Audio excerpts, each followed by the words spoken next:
तो ये देखिए, ये बिल्कुल मज़ेदार सा, खस्ता सा और क्रिस्पी सा ठेकुआ बन करके तैयार हुआ है। आपको ऐसा बिल्कुल भी नहीं लग रहा होगा इसका टेक्सचर और डिज़ाइन देख करके कि ये कोई ठेकुआ है। ऐसा लग रहा होगा ना ये कोई बिस्किट या कुकीज़ है। तो आपके भी ठेकुए बिल्कुल ऐसे ही बन करके तैयार होंगे। उसके लिए आप मेरे साथ जुड़ जाइए। हेलो एवरीवन, कैसे हो आप सब? स्वागत है आपका अपने चैनल कुक विद मी में। आज मैं आप लोग के लिए ले आया हूँ ना, बिहार की जो छठ पूजा स्पेशल होता है ठेकुए की रेसिपी, जिसे खजुरिया भी बोलते हैं, ठेकुआ बोलते हैं, टिकरी बोलते हैं। ये बिहार और ईस्टर्न पार्ट ऑफ यूपी में बहुत फेमस होता है। तो हम इसे थोड़ा सा ट्विस्ट करके बनाएंगे, मतलब थोड़ा सा ट्विस्ट देंगे, जिसे आप एज ए कुकीज़ भी यूज़ कर सकते हो। और इस तरह से बनाएंगे ना कि आज के बाद में आप बिल्कुल बाहर के जो हम कुकीज़ लाके बच्चे या फिर बड़े भी जो भी खाते हो कुकीज़ ना, बिल्कुल आप भूल जाओगे। आज के बाद में आप बिल्कुल घर का ही बना कुकीज़ खाओगे। तो चलिए शुरू करते हैं। पर शुरू करने से पहले एक रिक्वेस्ट है, अगर अभी तक इस चैनल को सब्सक्राइब नहीं किया है तो प्लीज़ से सब्सक्राइब कर लीजिए, इसे लाइक करिए, इसे शेयर करिए, अच्छे से कमेंट्स करिए और हाँ, बेल आइकन को प्रेस करना बिल्कुल मत भूलिएगा, जिससे मेरी आने वाली हर रेसिपी आपको जल्दी से जल्दी मिल जाए। तो चलिए शुरू करते हैं बनाना। तो ठेकुआ या फिर कुकीज़ बनाने के लिए सबसे पहले हम 2 कप भर करके गेहूं का आटा ले लेंगे। तो आप चाहो तो गेहूं के आटे के बजाय आप मैदा में भी बना सकते हो, पर जो पारंपरिक तरह से ठेकुआ बनता है ना, वो गेहूं के आटे में ही बनता है। इसके बाद में हम ले लेंगे हाफ कप भर करके सूजी। तो जितना हम मतलब गेहूं का आटा या मैदा यूज़ करें उसका एक 1/4 पार्ट ना, 1/4 पार्ट हम सूजी यूज़ करते हैं, तो इसलिए हमने हाफ कप सूजी लिया है। अब इसमें 2 टेबल स्पून भर करके हम, यानी 2 बड़े चम्मच भर करके नारियल के बुरादे यूज़ कर लेंगे। तो चाहे तो आप मार्केट से आप इसे घिसा हुआ ले लीजिए, क्योंकि मार्केट में भी डेसिकेटेड कोकोनट या ग्रेटेड कोकोनट बिकता ही है, या फिर आप नारियल घर पे हो उसे आप ग्रेट कर लीजिए कद्दूकस में। नारियल का बुरादा डालना बहुत ज़रूरी होता है, क्योंकि इससे टेस्ट बहुत अच्छा आता है, तो ज़रूर डालिएगा, इसके बिल्कुल भी नहीं कर सकते। इसके बाद में हमने 5 से 6 इलायची लेकर के इसे पाउडर बना लिया है। ये पाउडर डाल देंगे इलायची का। उसके बाद में 1 बड़े चम्मच हमने सौंफ लिया है। सौंफ को हल्का सा हमने हाथों से ना प्रेस करके क्रश कर लिया है। तो 1 बड़े चम्मच सौंफ डाल दिया है। अब इसके बाद में हम इसमें 5 बादाम को हमने बिल्कुल छोटे छोटे ना एकदम टुकड़े में कट करके डाल दिया है। इसके बाद में 5 काजू लिया है, काजू को भी बिल्कुल छोटे छोटे टुकड़ों में कट करके डाला है। उसके बाद में 1 टेबल स्पून हमने इसमें चिरौंजी डाला है।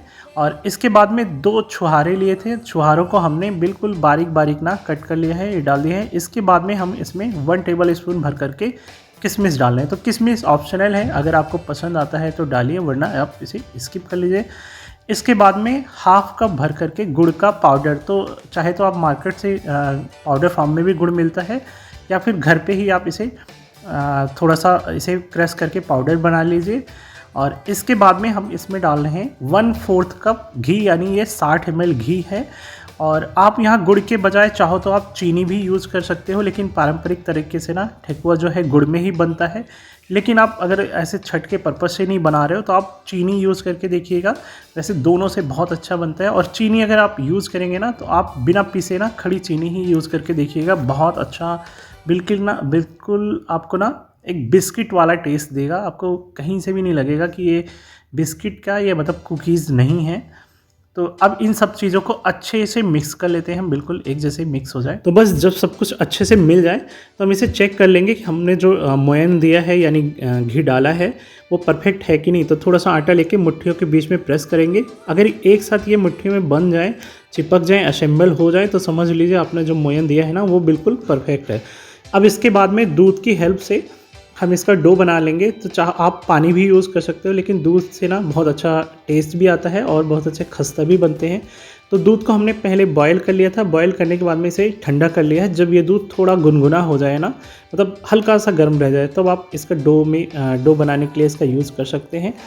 तो दूध को हम धीरे धीरे करके ना 1-1 चम्मच करके डाल रहे हैं, इकट्ठा बिल्कुल भी नहीं डालेंगे, क्योंकि अगर आपने इकट्ठा दूध डाल दिया तो हो सकता है डो आपका गीला हो जाएगा। अगर ये गीला हो गया तो बेकार हो जाएगा, मतलब आपका ये जो ठेकुआ है ना, बिल्कुल खस्ता नहीं बनेगा। तो आप धीरे धीरे करके ही डालिए। तो इतना हमें ये डो बिल्कुल बन करके परफेक्ट इतना ही टाइट चाहिए, इससे बिल्कुल भी गीला नहीं चाहिए था। और इतना इस तरह से डो बनाने में 120 मिलीलीटर दूध का यूज़ हुआ है, यानी आधे कप दूध का यूज़ हुआ है। तो बस ये डो बन करके रेडी हो गया। इससे ज़्यादा स्मूथ नहीं करना है, इसे बहुत ज़्यादा गूंथना नहीं है, बस ऐसे ही इतना परफेक्ट है ना। जब ये इकट्ठा हो जाए, असेंबल हो जाए, तो इसे हम साइड में रख देंगे, आगे की प्रोसेस करेंगे। तो इसके बाद में एक थाली ले लेंगे या फिर रोलिंग बोर्ड या कुछ भी ले लीजिए आप, उसको उलट करके रख दीजिए और उस पर थोड़ा सा ग्रीस कर लेंगे। और इसके बाद में डो से हम थोड़ा सा ना पोर्शन ले लेंगे, थोड़ा स्मॉल पोर्शन ही थोड़ा सा।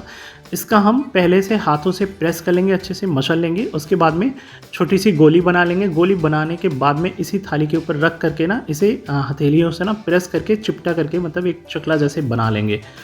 तो बस इस तरह से ना, एक्चुअली ये साइड में फटते ही हैं, लेकिन हम एक ट्रिक से करेंगे ना जिससे ये बिल्कुल साइड स्मूथ रहेगा। तो एक इस तरह से ना छोटे साइज़ का गिलास ले लीजिए और इसको इस तरह से कट करके एक शेप दे दीजिए।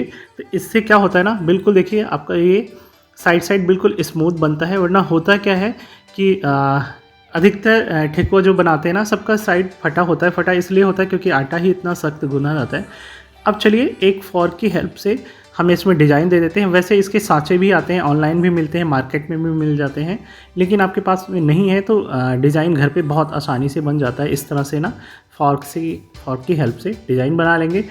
अब हम और डिज़ाइन बना के दिखा देते हैं। तो ऐसे थोड़ा सा दूसरा पोर्शन ले लेंगे फिर से हम, और बॉल बना के सेम उसी तरह से हम बिल्कुल इसे चिपटा करके, चाहे तो आप हथेलियों के बीच में प्रेस करके चिपटा कर लीजिए या थाली पे रख के दबा के इसे अपने हथेलियों से ना इसे चिपटा कर लीजिए और बस फिर शेप दे दीजिए। तो शेप आप किसी भी साइज़ का दे सकते हो, चाहे छोटे साइज़ का गिलास ले लीजिए, किसी चीज़ का ढक्कन ले लीजिए, जैसे भी छोटा बड़ा आपको पसंद हो उसे अकॉर्डिंग। तो ये छोटे साइज़ का गिलास है।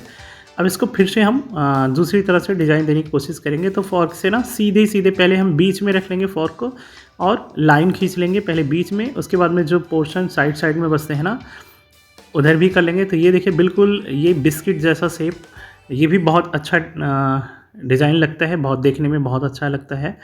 तो आप इस तरह से बना सकते हैं। अगेन हम फिर से एक और शेप बना करके दिखा देते हैं। तो पहले इसमें भी हम फॉर्क की हेल्प से पहले तो बीच में रख के ना सीधी लाइन खींच लेंगे। उसके बाद में दोनों जो बचे हैं ना किनारे बच गए, वहाँ भी ऐसे ही लाइन खींच लेंगे। इसके बाद में हम दूसरी साइड से इसे अपोजिट साइड से ना फिर से हम लाइन खींचेंगे। तो ये बहुत बिल्कुल छोटे ना स्मॉल करके एक स्क्वायर बन जाएंगे। तो एक इस तरह से भी डिज़ाइन बनता है और एक और भी बना के दिखा देते हैं हम। फिर से दूसरा ले लेंगे और इसको भी ऐसे ही कट करके, और फिर से जो ऐसे होता है ना पूड़ी निकालने के लिए जो होता है चमची जो भी बोलते होंगे ना, इसको हाथ से प्रेस कर लीजिए और इसके जो छोटे होल होते हैं ना वो इस पर छप जाएंगे। तो इस तरह से भी डिज़ाइन बना करके बाकी का सारे हमने इस तरह से बना करके तैयार कर लिए हैं। बस अब इनकी बारी है फ्राई करने की। तो बस गैस को ऑन करके हमने कढ़ाई रख दिया है और कढ़ाई में हम डाल देंगे फ्राई करने के लिए ऑयल। तो कोई भी ऑयल आप यूज़ करिए जो आपके घर में जनरली पूड़ी पराठा बनाने के लिए यूज़ होता है, वही ऑयल आप यूज़ करिए, चाहे रिफाइंड हो या मूंगफली का हो या कोई भी ऑयल हो। अब हम ऑयल को हीट होने का वेट कर लेते हैं। ऐसे तो ऑयल अच्छे से हीट हो गया है, फिर भी एक चेक कर लेते हैं ना। डो का थोड़ा सा पोर्शन तोड़ करके ऑयल में डाल देंगे। अगर ये अपने आप तैरते हुए ऊपर आ जाए तो समझ लीजिए ऑयल अच्छे से हीट हो गया है। अब इनको हम बाहर निकालेंगे और जो हमने ठेकुआ बना करके रखा है ना, वो धीरे करके एक करके हम ऑयल में डाल देंगे। और ध्यान रहे इस टाइम पे गैस के फ्लेम को बिल्कुल एकदम लो पे सेट कर देंगे और ठेकुआ का हम एक बार में इतना फ्राई करेंगे जितना कि इसमें स्पेस हो, मतलब एक दूसरे के ऊपर ये बिल्कुल ना आए, बिल्कुल स्पेसियस रहे ना, वरना एक दूसरे के ऊपर अगर आएंगे तो ये टूट जाएंगे। तो हम यहाँ पे सबसे ज़रूरी जो फ्राई करने का एक सबसे ज़रूरी पॉइंट ये होता है कि हम ऑयल को एकदम से लो, बिल्कुल लो पे ही हमें फ्राई करना है। अगर जैसे फ्लेम को आपने हाई या मीडियम किया ना, तो ये ऊपर से बहुत अच्छे से लाल हो जाएंगे, अंदर में कच्चे रह जाएंगे और ये बिल्कुल खस्ता नहीं बनेगा।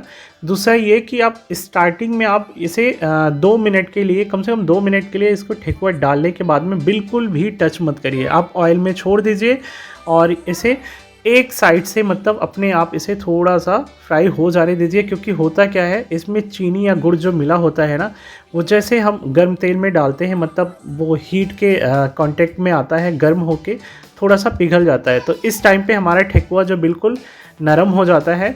अगर इस टाइम पे हमने ज़्यादा इसे उलट पलट किया, मतलब ज़्यादा जल्दबाजी की, तो ये ऑयल में ही टूट जाएंगे।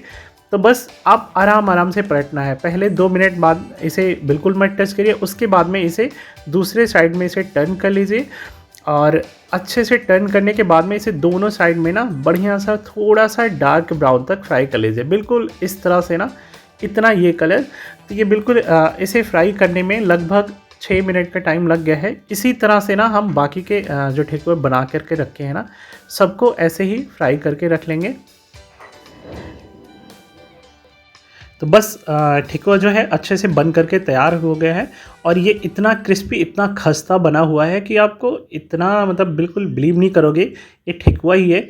आपको कहीं न कहीं इसको जब खाओगे ना तो एक बिस्किट या कुकीज़ वाली फीलिंग ज़रूर आएगी और ये सबको बहुत पसंद आने वाली है। तो आप इस तरह से ना बना करके, कभी आपको सफ़र में जाना हुआ, एक कभी भी बाहर जाना हुआ, तो आप सफ़र के लिए सबसे अच्छा होता है और बहुत ज़्यादा मज़ा आता है इसमें, बहुत टेस्टी लगता है।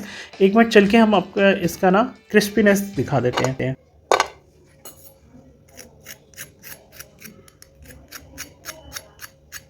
तो बस देखा ना, ये कितना अच्छा सा, मतलब साउंड से ही पता चल रहा था, बहुत क्रिस्पी। और तोड़ के देखिए, ये एकदम बिल्कुल खस्ता बना हुआ है। और तो आप इसे स्टोर करके आराम से 15 से 20 दिन तक के ना बिल्कुल इसे आप स्टोर करके रख सकते हैं। बस स्टार्टिंग में आप जब फ्राई करके बाहर निकाल रहे हो ना, तो इसे खुले में रख दीजिए ताकि ये ठंडा होकर बिल्कुल क्रिस्पी हो जाए। और ये बिल्कुल बन करके, अगर आपको मतलब ऐसे ही आप किसी छठ पूजा के लिए पर्पज़ के लिए नहीं बना रहे हो तो आप चीनी में भी बनाइएगा, बहुत ज़्यादा टेस्टी। बिल्कुल बच्चे या बड़े कोई भी इसे बता नहीं पाएगा ये बिस्किट या कुकीज़ नहीं है। तो आप चीनी अगर यूज़ करिएगा तो आप बिना पिसे ही आप डायरेक्ट ना जैसे चीनी लीजिए वही यूज़ करिएगा। तो आज की ये रेसिपी आपको कैसी लगी है कमेंट्स में ज़रूर बताइएगा। मिलते हैं नेक्स्ट वीडियो में, तब तक के लिए बाय बाय।